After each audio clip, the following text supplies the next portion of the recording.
Thank you. Good evening, everybody.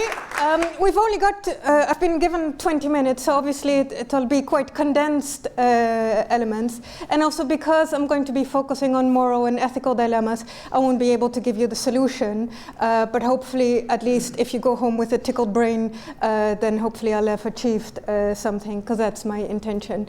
I'll be touching on a number of incidents, situations, observations I've made and I've been involved in. Doesn't mean that there's not others or that they could happen again, but maybe something that you want to think about either as an aspiring aid worker, whether you would be able to handle any of those challenges, or maybe as a more experienced aid worker, you know, had you actually thought about any of those issues without me saying that I've got the truth on that. So first case was actually in Indonesia. We're there, I think for a more development type of project, and all of a sudden we got a telephone call and we said, we need to meet you tomorrow because we've got a deadline, but we'll give you lots of money, etc. So we thought, well, that's a bit weird, you know, nobody gives lots of money just overnight like that, but let's meet them because, you know, we could do with a bit of money for our programs. And I won't mention names, but it was a very famous donor, and kind of said, well, we've devised the whole program, but we've actually realized we need somebody to open doors and introduce us to the community.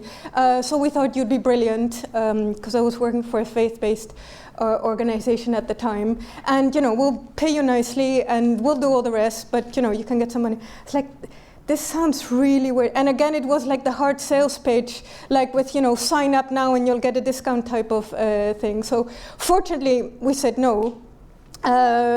We did get, and part of the dilemma was indeed, you know, we did get slack from other colleagues at headquarters and some other offices saying, look, you know, this would have been free money, why didn't you take that? But actually the ultimate reason why we said no is we wouldn't have had any say on the program. It could have really affected the reputation of our organization, because we would have been the ones opening the road for the famous donor to the communities, and actually we thought the work that that donor wanted to do wasn't in the best interest of the community. You may have made a different decision. If you're in a different position or similar position next time, you may come to a completely different conclusion. But I thought I'd drop that one, that, you know, it was just too good to be true kind of thing. And that was what ultimately made us say, well, you know, if it's too good to be true, that generally means it is too good to be true and not sensible. The next two examples I thought I'd share are around Iraq and around where to balance transparency and honesty and all kinds of things without getting slack from too many people. The first one was, I was project managing our work in Iraq, and our team on the ground said, look, you know, the violence against women has really increased because, you know, people are stressed from the war. This was post-2003 Iraq war. We really need to do a violence against women project because, you know, this is really affecting the women in our community. We said, that's brilliant, we'll do a project, but who's going to fund it? We tried to get donors from certain quarters, and they said, no, Islam doesn't allow violence against women, so it doesn't happen, so you can't get any money because you won't need it. Thank you very much, but it is happening. So we do need the money. And yes, I agree, Islam doesn't allow it, but you know, humans are humans and it's happening, so we still need money. But obviously that donor group wasn't interested. So what happened is we found a donor from a Scandinavian government. The challenge is if we'd been fully honest and we said, look, we're gonna ask imams to use their Friday prayer to tell a congregation, you know, Islamic teachings about it not being a good idea to do violence against women. The Scandinavian government said, we love your project because we don't like violence against women either, but we're a bit nervous that our taxpayers are going to accuse us of sponsoring proselytization. We said, but it's not proselytization because it is Muslims talking to Muslims. They said, yes, that's fine, we understand, but you know, maybe our taxpayers are going to be understanding there. So the way we got around that is that we're completely honest with the donor, but in the official paperwork mentioned... I didn't understand your request. For help? I was just going to explain the request. We explained that it was going to be community leaders. The thing is, you know, there's this huge pressure about be honest, call a spade a spade. The challenge was obviously how much spade do you call a spade if you want and the money and implement it. Then obviously the next challenge is how do you get the right people to attend? Because if you're fully transparent to say we're going to host a violence against women event, battered women this way, please, you know, nobody's going to want to come out in his community and say, yes, you know, I'm one of them. So you had to balance honesty with trying to get the right people in the room. So you tried to call it health program, but obviously, you know, you do want to make sure that people are clear about what bit of health you're talking about. So whether we got it right or not, the balance again, you know, some might say, well, you should have called a spade a spade. Others said, no, this would have been a sensible balance. But that is something that as an aid worker you sometimes have as a challenge in how do you call things. A more maybe controversial one was also when Christians, all kinds of minorities, are being persecuted in Iraq and elsewhere. But the example I'm mentioning was again Iraq. And there's a lot of, I used to work for a Muslim faith-based agency, and there's a lot of pressures like, you only help Muslims. No, we help everybody. It's like, well, give us proof. And it's like, well, that's a bit of a challenge. It's like, what do you mean there's a bit of a challenge? You know, if you're helping people of other groups, you can just say so, isn't it? The challenge there is again, our team on the ground said, you know, we found these displaced Christians, they're being persecuted. We want to help them, but we can only do so if we are able to get funds with no PR. Because if there's any media attention to it, those who are displacing the Christians will be going after us.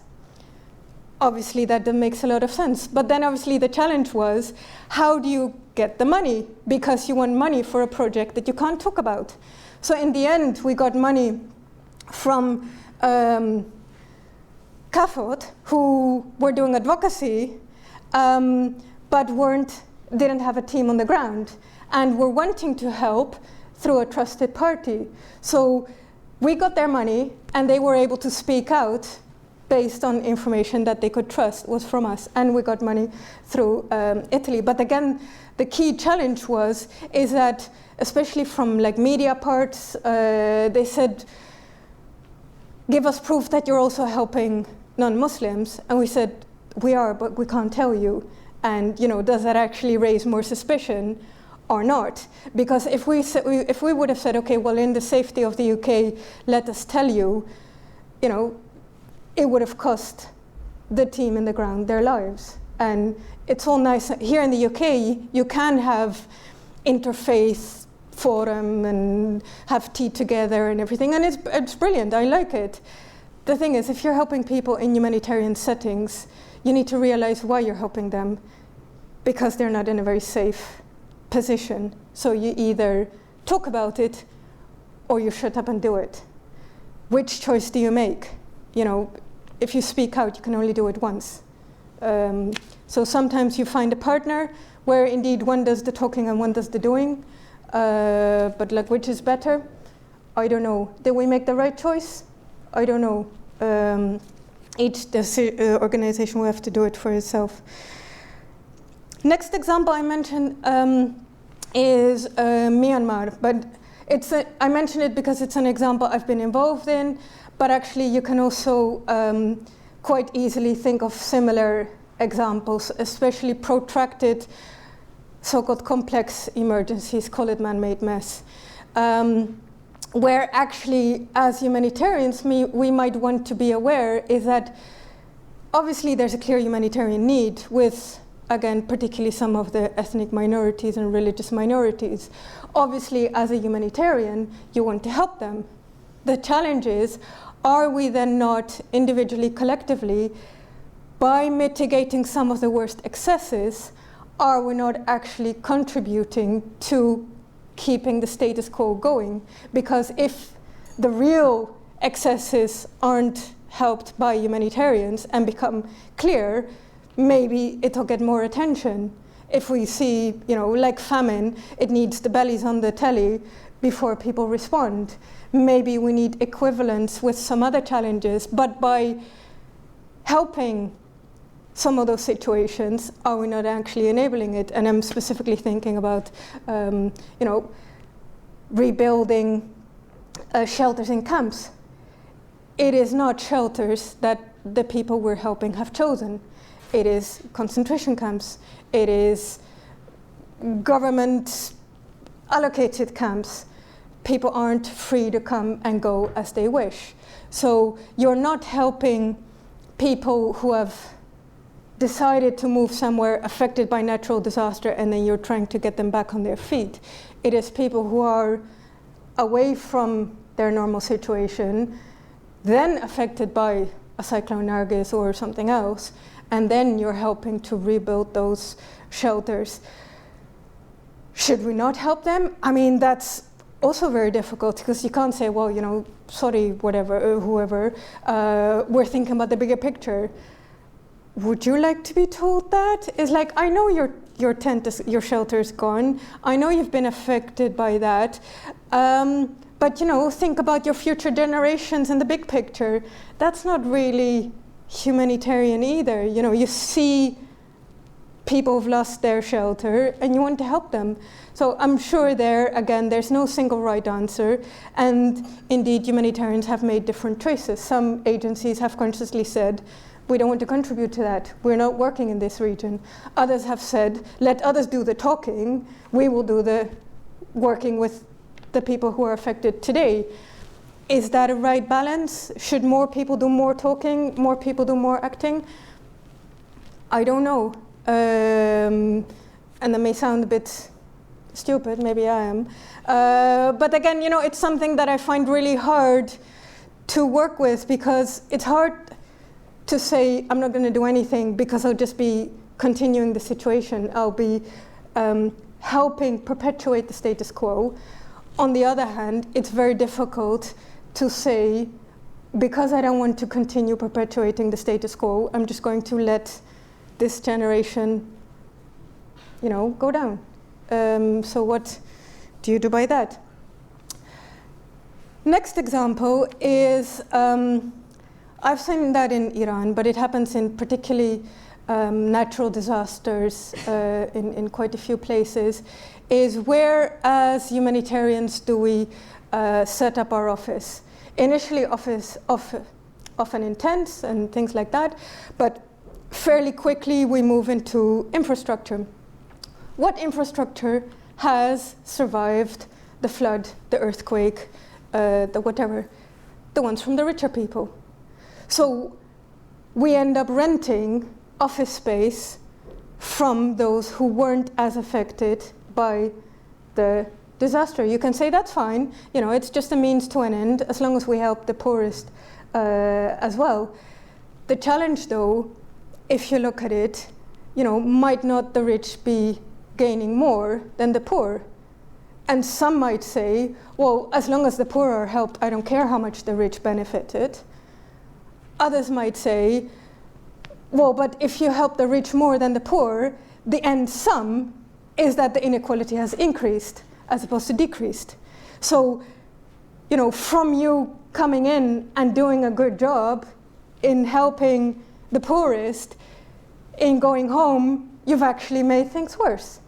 And that's really hard to sometimes suggest. I mean, it's a bit simplistic because I've got 20 minutes and several examples to go through, but you might imagine that similar kinds of challenges happen elsewhere. I mean, what I've heard quite a bit in a related setting is ordinary people, ordinary Kenyans and ordinary Sudanese being priced out in terms of shelter in places like Nairobi and Khartoum, because indeed all these expats are coming in and renting all these places, and local aid workers renting all these places, meaning the price of rent goes up, pricing out the locals. So you're there to help the poorest, but actually the one just above that is being negatively affected by your work there. Yes, I'll quickly jump. Two more. One is Somalia, where again I found it a really difficult challenge. Because of counterterrorism measures, you're not allowed to talk to the Shabab. I don't like terrorists either, but we do have humanitarian principles. The challenge is if the humanitarian, if counterterrorism legislation says that if you talk to terrorists you can end up in prison for 14 years, you kind of self-regulate and you don't talk to terrorists. Even just to gain access, not to condone them, not to do business with them, just to gain access as you would anywhere else. The inadvertent, unintended consequence is you're not helping people where they're affected most. You still want to do a good, as a humanitarian, you still want to do something for the Somalis, so you go and set yourself up in Mogadishu. What happens is you have a pull effect to Mogadishu, which means people, especially the more vulnerable of the community, they lose the protection of their clan. They end up in the big city at the mercy of gatekeepers, at the mercy of everything you might imagine. More so also medically is because the concentration of people goes beyond a certain level. I've spoken with doctors who said, look, any virus, it'll just spread like wildfire. Is that something that the Somalis did or wanted? No. Is that something we contributed to? Yes. What was the alternative? It's a bit difficult. Maybe in Q&A we can discuss that. But again, should we then have said if we can't work where it's worst, we won't go? Or shall we just do whatever we can in Mogadishu, even if actually we might be making things worse by getting people away from the protection of their clan? Final one is not the particular one that I've been involved in, but actually as part of research bumped into, is if you've got £100 and I give you the option. In option A, the natural disaster will have an impact of 100 million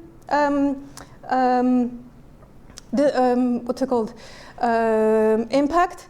Somewhere else, you can also spend $100, but there, if a natural disaster hits, it'll only have 10 million disaster impact. Where are you going to put your money? Most people will say, well, the 100 million is probably the worst, so I'm going to put it in there. The challenge is, has anybody thought about how they came to that 100 million or the 10 million? No, and actually that's one of the shocking things I found, is it's something called the Negeshi weighting. When we calculate, what's the impact of the Haiti earthquake? You can hear, the impact of the Haiti earthquake was so many billions. How did they calculate that? They put a price on everything, including human life. And the Negeshi weighting is actually that the price of human life is $250,000 plus 175 times your GDP. So if you happen to be an American or a Brit or some other a citizen of another wealthy country, you're quite worthy. The price in your head is quite high. If you happen to be a poor person in sub-Saharan Africa, you're not worth a lot. And morally, that really sits badly with me. Because actually, let's turn that into figures.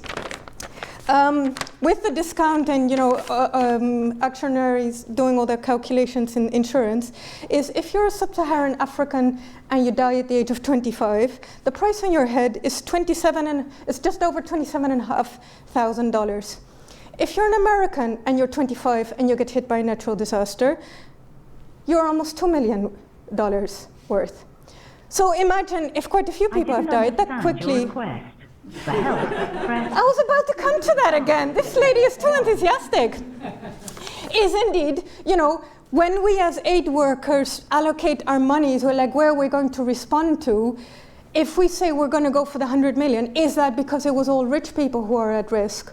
Or is it all poor people who are at risk? And actually the moral and ethical consequences, it actually confirms and makes worse the rich-poor divide, because if everybody invests in the rich, where the impact is going to be higher, they're going to have more resilience, and the poor ones who didn't have any resilience in the first place are not going to get any investment, and therefore going to be having less resilience when they get hit again. But we didn't care about that because they're only worth $27,500 a piece. So again, what's the solution for that? You might say, let's just put a single price on everyone.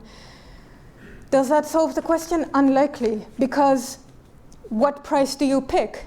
Do you pick the 250K plus 175 times GDP of Chad? You're probably going to say, no, my auntie's worth more than that.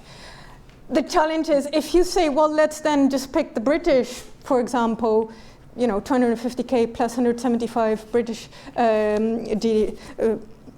per person, it's going to be a bit expensive. Nobody's going to pay that if it's people from poorer countries. So I don't have the answer, but I think it is something that really needs to be thought through and known more about how we calculate a price on a disaster impact, and therefore the unintended consequence that actually we're investing more in people who can afford it and less in people who can't afford it. And I think that's not really right in that sense. I think my time is up, but hopefully you'll have lots of questions. Sorry for rattling through, but I hope that at least it's tickled some thoughts about some of the challenges you can have. So I had some suggestions, but I won't mention them now. Then my time is up. Yeah, we'd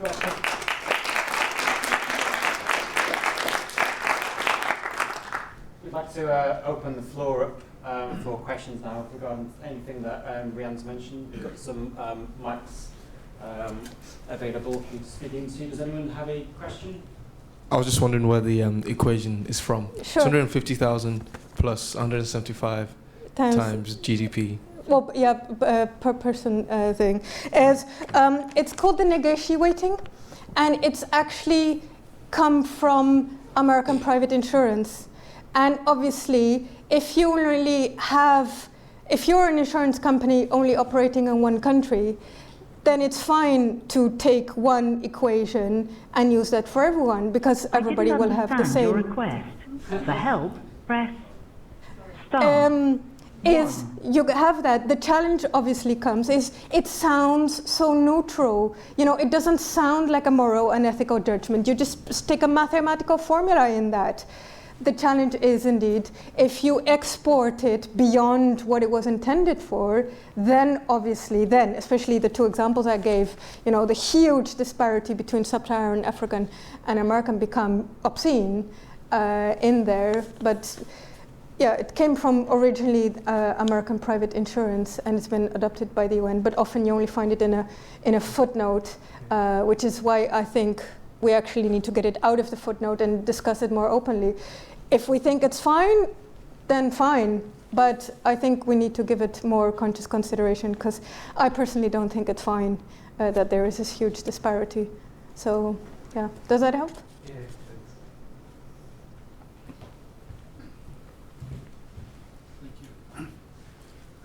Very well presented, thank you.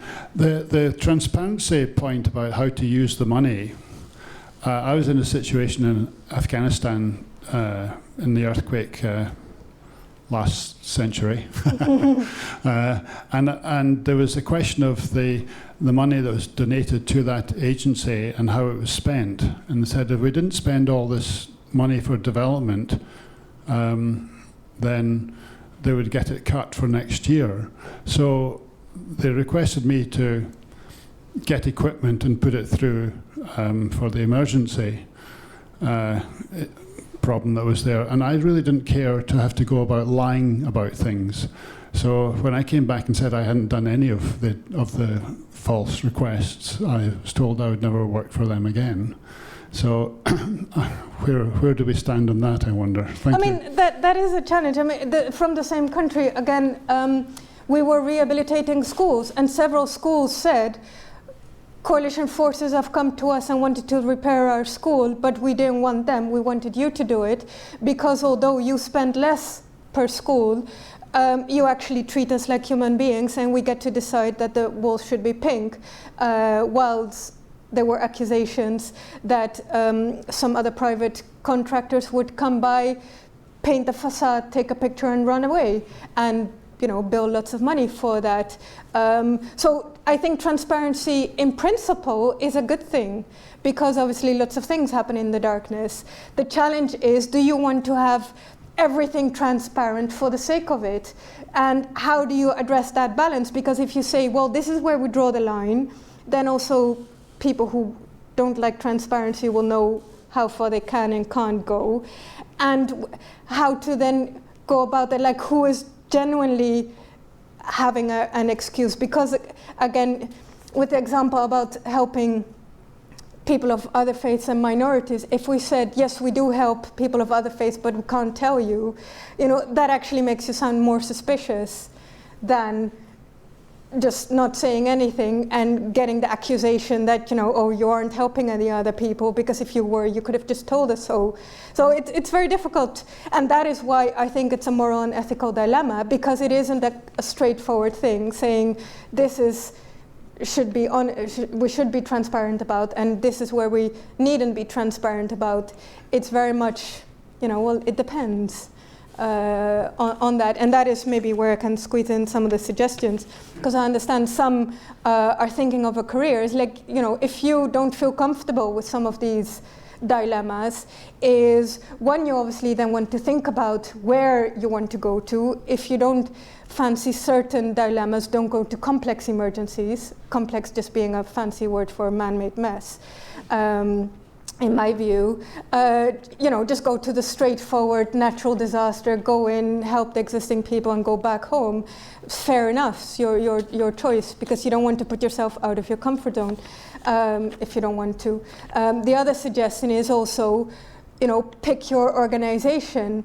If obviously you feel uncomfortable speaking out or not speaking out, then you have a choice between, on the one side, the Red Cross, and on the other side, MSF, and the rest of us are generally somewhere in the middle of that. So, pick the type of organization that fits your feeling as to where and how you want to feel comfortable with. And the third one is, irrespective of what organization you choose to work for, again, maybe the type of thing you want to do.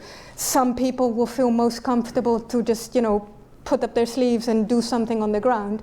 Others say, look, actually, I feel that I can do much more just by staying in London and doing advocacy work, because that will actually contribute more in solving some of these issues than me personally going there and doing what, There's lots of people doing good work. I'm not suggesting you shouldn't consider going to the field, but I'm saying not all jobs that are being done by expats are actually necessary to be done by expats. Sometimes you can achieve much more by staying in London and doing advocacy work, so think about the type of work that appeals to you.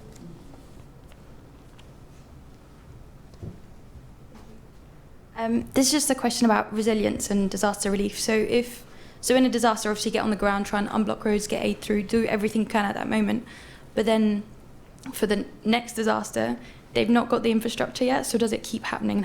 And would it be better to, provide an infrastructure if that's possible, or are we just able to just help out on the ground then and there? Brilliant question, and I think there again it's a moral, ethical issue, because if you say, look, and I've seen that in Pakistan, who were affected most is the poorest, mainly because the dams were broken so that the water would go to the poorest area and miss the rich people's area. So what we suggested is plan A is don't rebuild in the floodplains, build higher up. The thing is, that was rich landlords, nice land, and he didn't want the poor people on that bit of land, he wanted them on the other piece of land. So do you then say, well, if I can't put them higher up, I'm not going to help them at all? Not very helpful. If you say, okay, I'll help them in the lower lands, but I'll build them a more earthquake resistant building rather than what they had before. The thing is, building earthquake resilient buildings cost a bit more. Then you can help less people, and also from the fundraising department, it's like, well, you know, if we say that each shelter costs X, it's a very hard sell. Can we not just make cheaper shelters so that people will actually give the money? Where do you draw the line as to saying, okay, let's then just not make them earthquake resilient, because then at least we'll get the money and at least we'll build them something. But again, you know, then the next time it happens, and then you get the donor fatigue saying, oh, didn't you come last time to ask us for money to rebuild the houses there? The challenge there is indeed balance between, you know, I need to hit my targets and who cares what happens after me, versus organizational situations saying, look, this is not an ethical stance if we build people houses which we know will be affected by the next earthquake, and we know these people. It's not sustainable. The challenge is, you know, how much donor education can you do? Is that something that you can afford to do as a single organization? And then get accusations that you don't spend enough money on the people in the field because you're spending all the money here in the UK, increasing people's awareness and, you know, this overhead and blah, blah, blah. Or do you say, well, I'm not going to spend it on overhead, I'm going to spend it on the field. But then again, so each organization and each individual will have to say, look, this is my boundary, this is my red line. And will we have it right? Probably not. Will we have it more right than doing nothing? Hopefully. So does that answer your question a little bit? It's got me thinking. Well, that was the main thing. Yeah, not to give you an answer, but to get you thinking. So good. I saw a question here in the front. I think you need the mic for people online. It's probably a reflection on what you've been saying, and thank you. It's brilliant stuff. And on what the gentleman said over the back here. I suppose the problem with going for what we think is the best over perhaps being transparent and doing what was in the contract, perhaps with the money, is that we're sort of acting a bit like God, aren't we? So we have to be a bit careful. And you know, at the moment in the news, where, you know, we've got the Prime Minister here and in other parts of the world talking about corruption, anti-corruption.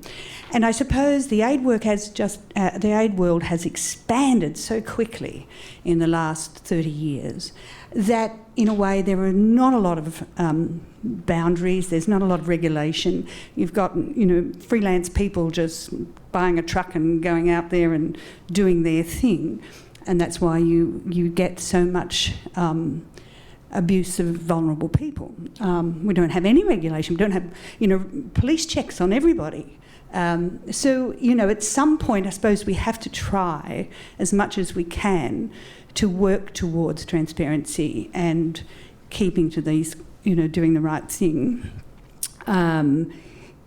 You know, and then we get back to the dilemma, don't we, of the Red Cross and the MSF. And what brought this up for me is I went to Aceh after the tsunami to evaluate a €1 million project by one of the organisations. And the contract that they had originally signed for the money ended up not being what they actually did with the money. And I had the dilemma of trying to write a report, knowing what they did was good, but it wasn't what was in the original contract. So, you know, I couldn't win. I couldn't please either side. But, you know, you're right. There are all these dilemmas everywhere. Yeah. Yes. Well, I think in that sense it's good that we have things like Sphere guidelines. The thing is, we shouldn't then take them as written in stone. I've seen one project where normally you have immediate shelter, intermediate, and then longer term. In the case of Iran, whatever you think about the politics, in terms of disaster management, they're quite experienced because they kind of get quite a few earthquakes.